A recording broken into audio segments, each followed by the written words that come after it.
A ver, pensemos en esto por un momento. Antes de que fuera el libro que todos conocemos, que leyeron millones de personas, era simplemente el cuaderno de una chica de 13 años. Un refugio de papel donde quedaron guardados sus pensamientos más íntimos, sus sueños, sus miedos, justo cuando su mundo estaba a punto de cambiar para siempre. Así que bueno, vamos a meternos en esta historia, pero no como un clásico de la literatura, sino como la crónica personal, la voz de Ana Frank. Y con estas palabras, un 12 de junio de 1942, Ana Frank arranca su diario. Ojo, no era un regalo de cumpleaños más, esto se iba a convertir en su confidente, en esa amiga a la que le podía contar absolutamente todo. Y a esa amiga, al poco tiempo, le puso un nombre, Kitty. Para poder entender la dimensión de la tragedia, primero tenemos que conocer la vida que se estaba perdiendo. Así que veamos un poco quién era Ana antes de tener que esconderse. Una chica súper normal, llena de vida en el Ámsterdam de los años 40. Es que la necesidad que tenía Ana de escribir era muy profunda. Se sentía muy sola. A ver, tenía una familia que la quería, una hermana, un montón de conocidos, pero ella sentía que no podía ser del todo sincera con nadie. De hecho, ella misma lo escribió. El papel es más paciente que los seres humanos. Y así, Kitty se transformó en esa amiga incondicional. Y su vida era puro movimiento, ¿eh?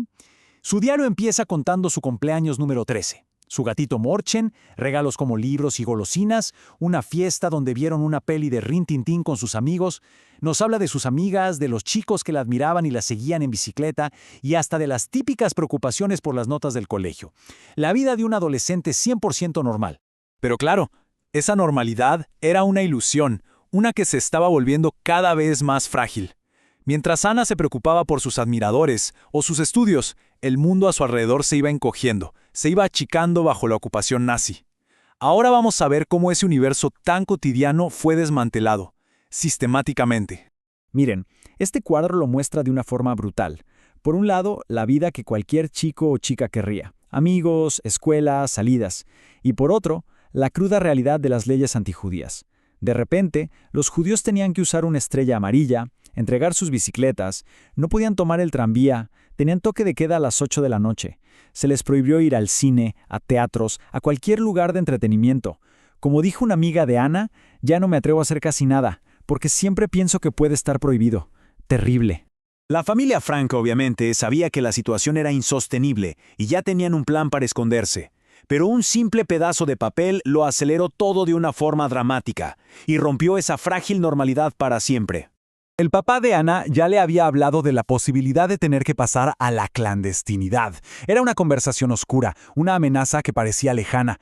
Pero, ¿qué tan lejana era en realidad? El punto de quiebre estaba a la vuelta de la esquina. Hay que tratar de imaginarse el terror de ese momento. Un domingo a la tarde golpean la puerta. Es una citación de la SS. Al principio, Ana cree que es para su papá, pero el golpe es todavía peor. Es para Margot, su hermana, de apenas 16 años. Todos sabían perfectamente lo que eso significaba, deportación a un campo de concentración. No había alternativa, tenían que desaparecer, pero ya.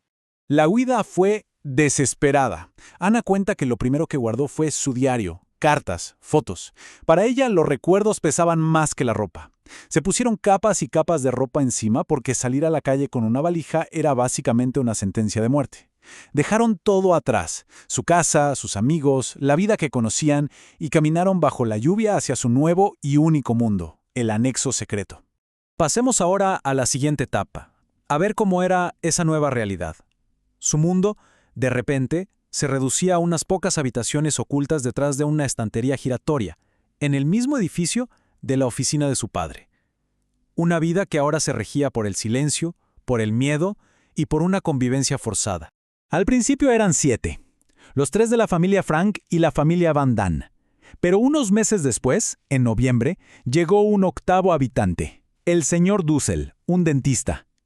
8 personas viviendo en un espacio diminuto.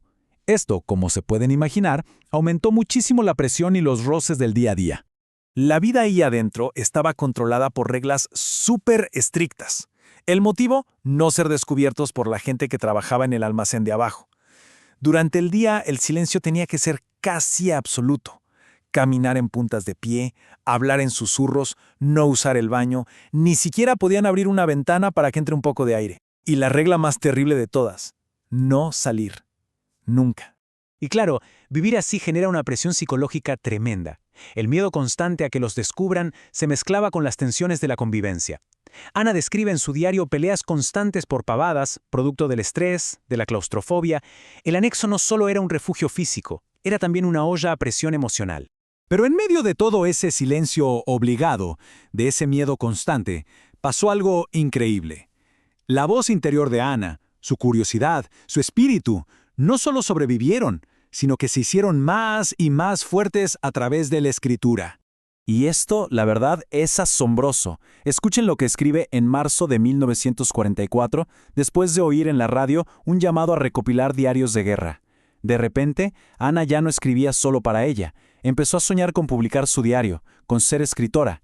En medio de todo ese horror, tuvo la increíble visión de que su historia merecía ser contada y que podía tener un impacto en el mundo. Y acá la historia se corta. La última página que escribió es del 1 de agosto de 1944. 3 días después, la Gestapo irrumpió en el anexo. El final abrupto de su diario es un silencio que grita. Pero la voz de Ana no se apagó, al contrario, nos deja una pregunta poderosísima.